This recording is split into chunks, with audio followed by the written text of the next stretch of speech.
नमस्कार दोस्तों, आज की कहानी जगन्नाथ स्वामी की कहानी है। ये चैत्र के सोमवार में इसकी पूजा होती है। इसे टिसुआ पूजा भी कहा जाता है। तो चलिए बोलिए जगन्नाथ भगवान की जय। एक बड़े दुर्बल ब्राह्मण थे। उनकी पत्नी और एक पुत्र, दो पुत्रियां थीं जिनका विवाह हो गया था। निर्धनता ऐसी कि ये परिवार भरपेट भोजन भी नहीं कर पाता था। किसी तरीके से दिन भर काम करके पंडित जी बेचारे दिन भर हल चलाएं और उनकी ब्राह्मणी चकिया भर पीसें, तसला भर आटा साने और कठौता भर रोटी सेके खाने बैठे तो चंदिया रोटियां ही बचे। किसी तरीके से उन्होंने अपने पुत्र का विवाह किया। बहू घर आई। बहू घर आने के बाद भी घर का वही हाल चलता रहा। घर की यह दुर्दशा देखकर बहू बड़ी दुखी हुई। उसने अपनी सास से कहा, का अम्मा, घर में जगन्नाथ जी की पूजा नहीं होते है? उनके नाम की मटकी नहीं भरी जात है? उनकी सास ने कहा, का बहुरिया, घर में न जानी कौन सनीचर बास है, रोटी बनावो तो तीन नहीं रह जाए, बरकत नहीं होत है, पूजा कौन करे? बहू ने सुझाव दिया, अम्मा जाओ, मांग जांच के ही सही जगन्नाथ स्वामी का नाम लेकर उनकी पूजा घर में करो और पिताजी से कहो जगन्नाथ स्वामी की यात्रा करावें। सास ने विधि पूछी। बहू ने कहा, एक सोमवार को उनके नाम की रोटियां कुचिया करें और दूसरे सोमवार को यात्रा पर जाएं। सास ने ऐसा ही किया। जंगल से कुसुम का फूल ले आई, अंबिया, गेहूँ, जौ, बाली मांग कर लाएं। किसी तरह उनके नाम की मटकी भरी। उनके पति दुर्बल ब्राह्मण जगन्नाथ स्वामी की यात्रा को तैयार हुए। कहने लगे, रास्ते में वापस आते हुए जगन्नाथ स्वामी के जो भोज करेंगे उसका निमंत्रण बेटियों को देते हुए आएंगे। दुर्बल ब्राह्मण पैदल ही यात्रा उन्होंने शुरू कर दी और चलते चलते वो एक देखा क्या, उन्होंने एक हाथी बाल में बांधे हुए झूल रहा है। हाथी ने पूछा, बैठो पंडित जी, आराम करो, सुस्ताओ। बोले, आराम करने का समय किसके पास है, मैं जगन्नाथ जी जा रहा हूँ। बोले, अच्छा जगन्नाथ जी जा रहे हो तो हमारा भी संदेशा कह देना कि हम ये बाल में बांधे हुए झूल रहे हैं, हम ये बालों से छूटते ही नहीं हैं हमसे। तो बोले, ठीक है। फिर कुछ आगे चले तो एक ताल तलैया मिले। बोले, कहाँ जा रहे हो पंडित जी? हाथ मुँह धो, सुस्ताओ। बोले, नहीं, सुस्ताने का टाइम नहीं है, हम जगन्नाथ जी जा रहे हैं। बोले, ठीक, हमारा भी संदेश कह देना, हम जो ताल तलैया पड़ोस पड़ोस में बहते हैं और कभी एक में नहीं मिलते हैं, चाहे जितनी भैया बुढ़िया हो जाए। बोले, ठीक है। फिर आगे बेचारे चले तो क्या देख रहे हैं कि एक औरत कुर्सी में चिपकाए हुए है। बोली, बैठो, कहाँ जा रहे हो विप्र देवता? बोले, हम जा रहे हैं जगन्नाथ जी। बोले, जगन्नाथ स्वामी से हमारा भी संदेशा कह देना, ये कुर्सी हमें चिपकी हुई है, नहीं छोड़ रही है। बोले, ठीक है, कह देंगे। फिर कुछ आगे चले तो क्या देखते, एक आम का पेड़ है। बोला, बड़ी धूप है, बैठो पंडित जी, सुस्ताओ। बोले, अरे सुस्ताने का समय किसके पास है, हम जगन्नाथ जी जा रहे हैं। कहीं जगन्नाथ जी जा रहे हो तो हमारा भी स्वामी जी से एक संदेशा कह देना कि फूल बौर आता है, फलते हैं, फूलते हैं, लेकिन खाने पकते हैं जब फल तो इनमें कीड़े पड़ जाते हैं। तो बोले, ठीक है, कह देंगे। फिर चल दिए वो अपने रास्ते पे। जगन्नाथ स्वामी ने सोचा, चलो इनकी परीक्षा ली जाए, देखें ये पहुंच पाएंगे नहीं पहुंच पाएंगे। उन्होंने एक बूढ़े आदमी का भेष बनाया और आए। बोले, कहाँ जा रहे हो विप्र देवता? तो बोले, हम जा रहे हैं जगन्नाथ स्वामी के दर्शन करने। तो बोले, अगर जगह तुम्हारे पैर टूट जाए तो बोले, हम हाथों से जाएंगे। बोले, हाथ टूट जाए तो बोले, पेट से खिसक के जाएंगे, पर जाएंगे ज़रूर। तो उन्होंने कहा कि तो उनके पैर टूट गए तो वो हाथों से चलने लगे, हाथ टूट गए तो पैरों से खिसकने लगे। फिर उस बूढ़े आदमी ने कहा, अगर तुम्हारा जो है जगन्नाथ स्वामी यहीं मिल जाए तो बोले, इतने भी भाग्यशाली नहीं है। बोले, आंखें बंद करो अपनी। आंखें बंद की और बंद करके खोला तो क्या देखा, जगन्नाथ स्वामी का भव्य मंदिर बना हुआ है, लेकिन वो रास्ता नहीं खोज पा रहे हैं।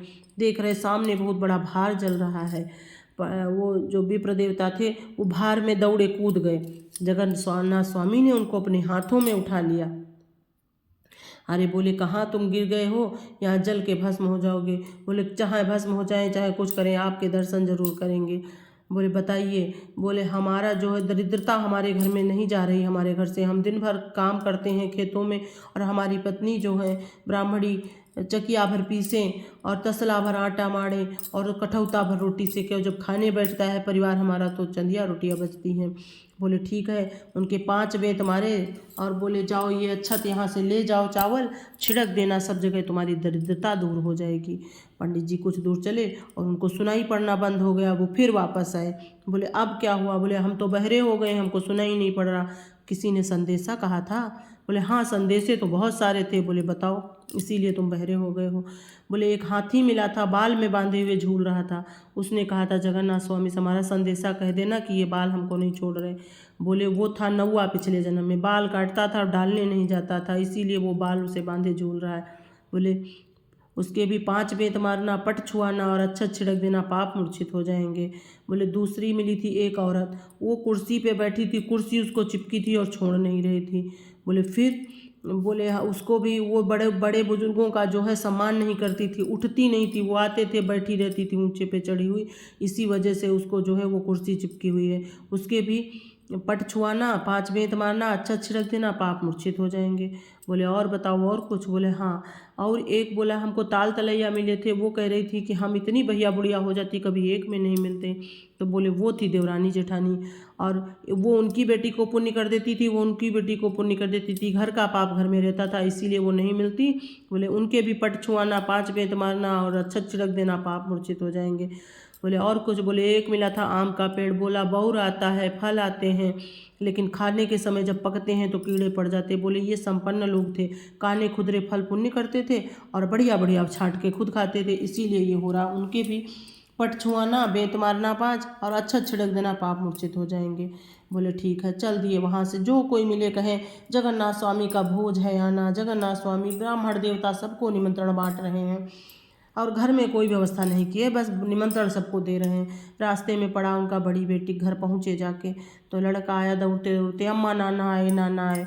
बोले कैसे आया? अरे फटे पुराने कपड़ा पहने, कहीं चप्पल ना पहने हैं, पैरन में बेवाई गई हैं। तो बोली बैठा लो वहीं बग्गर में, बैठा दिया। गई, बहुत देर के बाद आई। बोली बिटिया भोज कर रहे हैं और भोज का निमंत्रण देते हुए जा रहे हैं। बोले ठीक है आएंगे। बोले अरे कपड़े वपड़े तो सही पहन लेते। बोले ठीक है बिटिया। बोले कहानी सुन लेते। बोले हमारे पास समय नहीं है कहानी सुनने का। वहाँ से बेचारे वापस चल दिए। आए तो एक खलिहान था लगा था, उसमें से एक बाली उठा लिए, बोले कथा कहेंगे जाके। तो वो किसान आया दौड़ के, बाली छीन ली। बोली चोरी कर रहे हो? नहीं भैया हमको पूजा करनी है। बोले हमको ब्राह्मण देवता कहने लगे। बोले पूजा करनी है तो क्या तुम हमारे खलिहान से चुराओगे? बोले नहीं नहीं, चोरी नहीं हमने की। वो जैसे चले खलिहान में आग लग गई, तो दौड़ के दूसरा किसान आया, उनको बालियाँ दी बहुत सारी। बोले ले जाओ विप्र देवता पूजा करना जाके। वहाँ से पहुँचे वो अपनी छोटी बेटी के यहाँ। छोटी बेटी के यहाँ पहुँचे तो बहुत गरीब थी छोटी बेटियाँ, मजदूरी करके अपना पेट पाल रही थी, बच्चों को जिला रही थी कैसे न कैसे करके। तो वो आई, बड़ी खुश हो गई। उसके भी बच्चे बोले नाना आए, नाना आए। बेटियाँ दौड़ के आई, पिता के गले लग के। तो पिता बोले बिटिया भोज है, हम जगन्नाथ जी गए थे और सबको प्रसाद दिया, बोले अब सब लोग भोज में आना। बोला ठीक आएंगे। फिर बोले बिटिया जाओ नहा लो, अर्गनी धोती टंगी है, नहाए हो जाके। अब उनके बेचारी के पास दूसरी साड़ी नहीं कि वो पहने, पिता की कथा सुने। वो चुपचाप खड़ी। बार बार जब पिता कहने लगा तो गई, देखे सच में जगन्नाथ की कृपा से साड़ी पड़ी हुई है घर में। नहा के पहनी, कथा सुनी। बोले बिटिया हमको सवैया भर आटा दो आके, लाओ बाटी बना ले, खा ले तब जाए यहाँ से। तो उनके घर में बेचारी का आटा नहीं। वो बड़े सोच में पड़ गई। बनिया के यहाँ गई। बनिया बोला पहले का उधार लिया हुआ दिया नहीं तुमने और फिर से आ गई हो उधार लेने। तो बोली ठीक हमारा बेटा गिरोह में बैठा लो, जब हम पैसे दे जाएंगे तब हमको जो है बेटा देना। आटा ला के दी, उनके पिताजी बनाए। बोले बिटिया बच्चों को बुला दो, सबको प्रसाद दे दें। बोले नहीं तुम प्रसाद रख दो, जब आएंगे तब हम दे देंगे। वो सब खेलने चले गए हैं। वो ले के बाटी बेचारी रख दी, झाँप दी और अपना चली गई मजदूरी करने। सोची पैसे कमा के लाएंगे तब बच्चा छुड़ा के लाएंगे। तो देखा क्या कि घर आई तो सोची लाओ जो बच्चे थे घर में उनको दे दे। बाटी फोड़ने लगी, वो फूटे ना, तो रोने लगी। बोली हमारे पिताजी बताओ हमारा भाग्य कर्म इतना खराब है कि आटे की बाटी पत्थर की हो गई। तो पड़ोसी आए, बोले अरे ये पत्थर नहीं है तो सोना हो गया है। तो उनकी बेटी ने वो सोना ला के ले जाके सुनार के यहाँ बेचा, अपने बच्चे को छुड़ा के लाई। अब पंडित जी घर आए तो ब्राह्मणी बड़ी गुस्सा, बोली कोई व्यवस्था है नहीं और निमंत्रण इतना बांट दिया तुमने, कैसे पूरा पड़ेगा खाना। तो बोले जो कुछ है घर में बनाओ। सब बनाया, सब में जगन्नाथ स्वामी का जो प्रसाद लाए थे छिड़क दिया। वो इतनी सही बरकत हो गई। सुबह से लेके शाम तक भोज चल रहा है, खाना कम नहीं पड़ रहा है। सारे लोग आ रहे हैं, खा रहे हैं, सब कह रहे खाना बड़ा स्वादिष्ट है। अब उनकी बेटियां आई, बड़ी बेटी को जैसे खाना परोसा जाए वैसे सब राख हो जाए, पूड़ियाँ राख हो जाए। अब बेटी अपने पिता से जो है कहने लगी, आप कितनी दुहात करते हो, छोटी बहन को इतना प्यार करते हो और हमें खाना राख पर सवा रहे हो। अरे बोले, हम नहीं तुमसे बिटिया दुहात कर रहे, जगन्नाथ स्वामी कर रहे हैं, उन्हीं से क्षमा याचना करो। तब तक कोई द्वार से दौड़ के आया, बोला, अरे द्वार पे एक कोढ़ी आया हुआ है, वो खाना मांग रहा है। पंडित जी बेचारे दौड़े, देखें क्या, वो उनको तुरंत पहचान गए, उनको चिपकने लगे, दौड़े, उनको अकौरिया लिया। अरे बोले, छोड़ो छोड़ो छोड़ो, हमें कोढ़ी हैं, तुम्हें भी कोढ़ हो जाएगा। वो बोले, नहीं स्वामी, हमसे नहीं छुप पाएगा, तुमको भगवान हो जगन्नाथ स्वामी। घर में आए, आसन बिछाया, चौकी बिछाई, बैठाला, उनकी पूजा की, उनको भोग लगाया, अपनी बेटी को बुलाया, बोला, जगन्नाथ स्वामी क्षमा याचना करो। सबने क्षमा याचना की और जगन्नाथ स्वामी अपराध क्षमा करो। उनके भी 5 बेत मारे, अच्छा छिड़क दिए, सब सुखी हो गए, अपने घर चले गए।